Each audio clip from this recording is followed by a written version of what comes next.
Hey friends, you are with Kim Byers at the Celebration Shop, and I'm about to make my very first Cricut Infusible Ink project. So let's hop over to Cricut Design Space. I'll show you what I'm gonna make, and then we'll hit the craft table.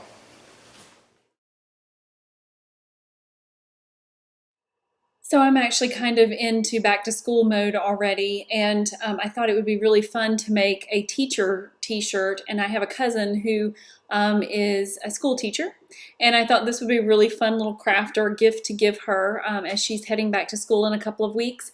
And so this design too, I thought would showcase really well the bleed of color if we did one of the multicolored shirts. So what you want to do is take a ruler and measure your shirt and decide what size you want the design to be in the center of the shirt. So I am thinking that I want this to be maybe 8, 9, maybe even 10. It depends on how large that makes it. Let's reduce the size of our screen so we can see this whole thing. So if we made it 10, then that would be about 8. That would be about perfect because that would give it some height as well. Okay, so we're going to go with a 10 by 8.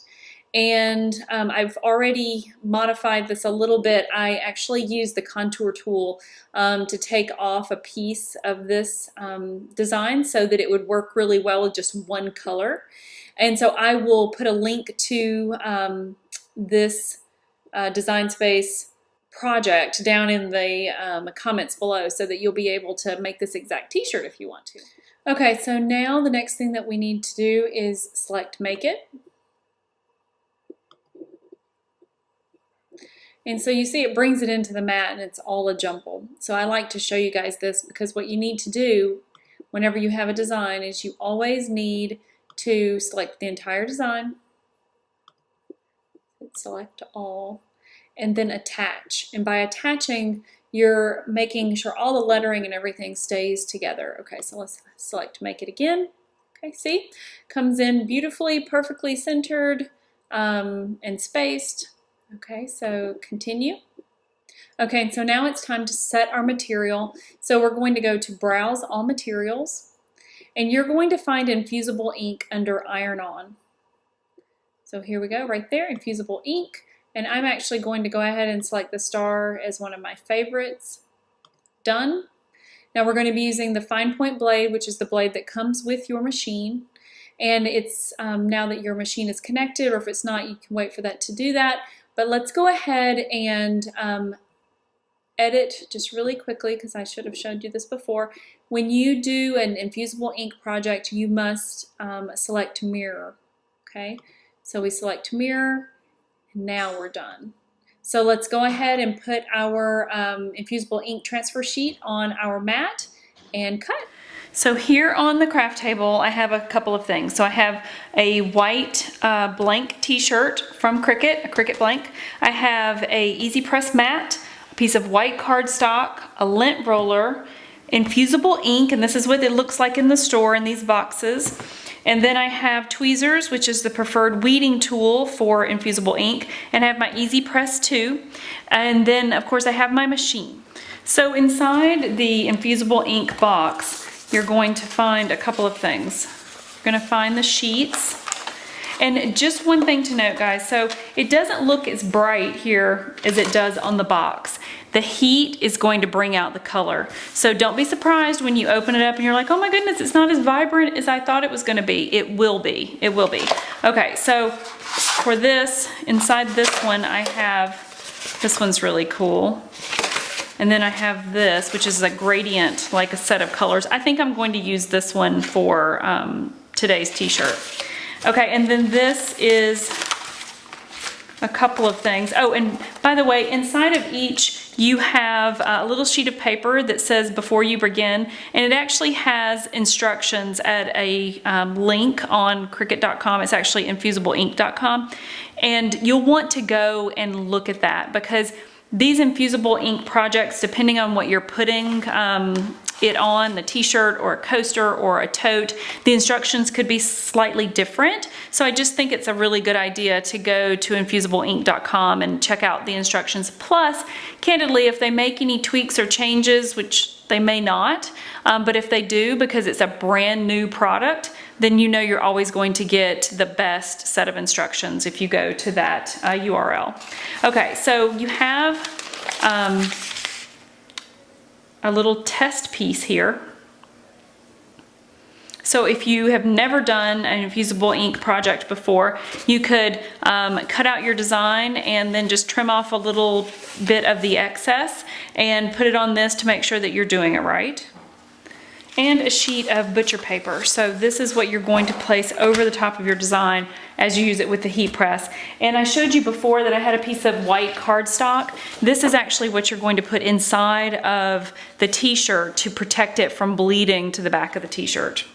By the way, did you happen to notice that these came in a black bag? And that's because this stuff can, it's sensitive to light and to any liquids. So once you're done working with whatever piece that you're using, you want to put it back in this black bag and just store it back in your box to keep it from being sensitive to that light. So you don't want it to distort or, not save your beautiful colors.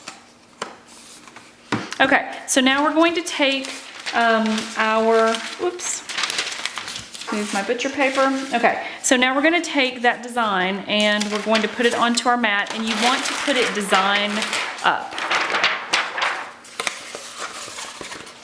So I think it would be kind of cute to have the purple or the blue at the top of the design.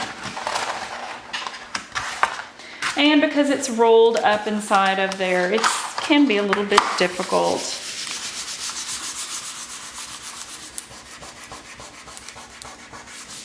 So just work with it a little to get it onto the mat.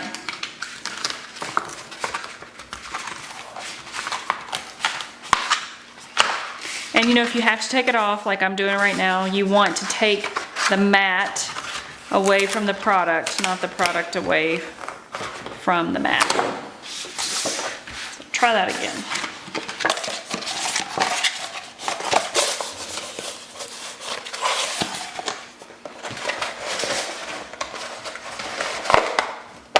It's real life crafting right here.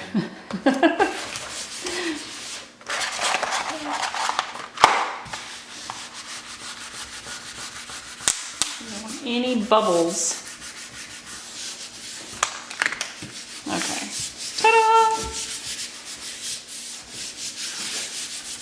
Okay, there we go. And so now we're ready to cut. So the design is cut, and so with Infusible Ink, what you really want to do is you want to, again, take the product off of the mat and not bend it, but just bend the mat.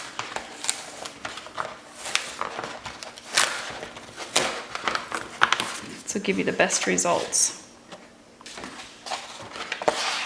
Okay, and so now what we want to do is we want to remove the negative space, just like you would in an iron-on project.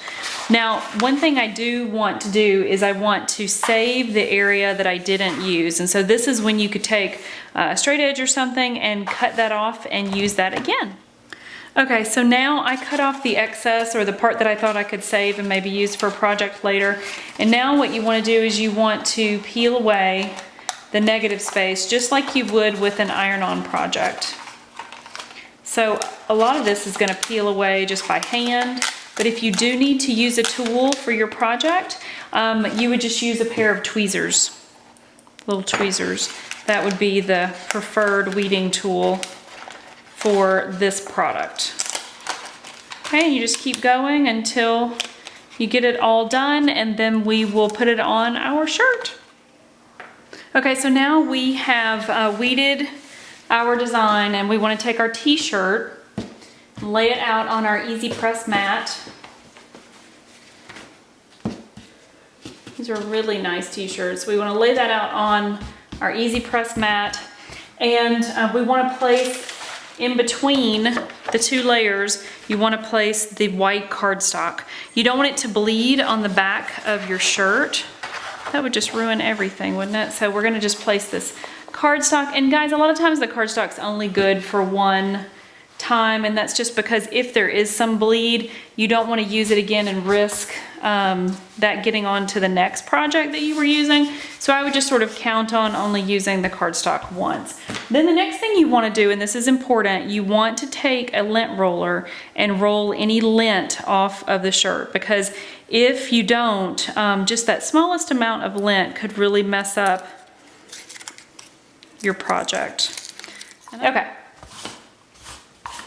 So you just want to roll that area of the shirt. Make sure you have any and all lint off. Okay, I know this is kind of tough to see, the white on the white cardstock, the white t-shirt, and then of course we're looking at the back of the infusible ink sheet right now, so again that's white, but I have centered the design into the middle of the shirt, and you'll be happy to know that these Cricut shirts are symmetrical, so I didn't have any trouble finding my center point. Okay, so you just want to take that, place it down, make sure that it sticks, right? And then we're going to take our butcher paper and place it over the top of our design, and then we're going to set our easy press. Okay, so I got a bit ahead of myself. This has to have a 15-second preheat, so I had to take everything off and do the 15-second preheat. And now I've put it back on. I've got my butcher block in place, and our easy press is on 385, 40 seconds. Super important, guys. Do not move this once it's in place. Do not shift it at all, because you can get like a ghosting effect on your design. So you just want to gentle pressure, 40 seconds. Okay, so now we can take off the butcher paper, and you want to allow this to cool some. Like, you don't want to take it off when it is way hot. You can peel it warm, but you can't take it off when it's blazing hot, and that's what it is right now. So give it just a couple of seconds. Okay, are you ready for the big reveal? Oh, wow. Check that out, guys. That is so cool. And the colors are so vibrant, and it is absolutely perfect. My cousin is gonna love this shirt. So one more thing I want to show you before we go. See this? The stretching. Do you see how it doesn't change? Like, this is infusible ink. There's no cracking. Look at that. That is amazing. And I love how vibrant it is. Perfect, perfect for t-shirts. Okay, so I hope you liked that craft. I think I am definitely in love with infusible ink. By the way, right now it's only available at Michael's. It'll be available in other places later on, but right now it's only available at Michael's. And I hope if you liked this craft and you like the stuff I'm making, that you will hit that subscribe button and ring the bell and not miss any of my future videos. Thanks so much, guys. I'll see you next time.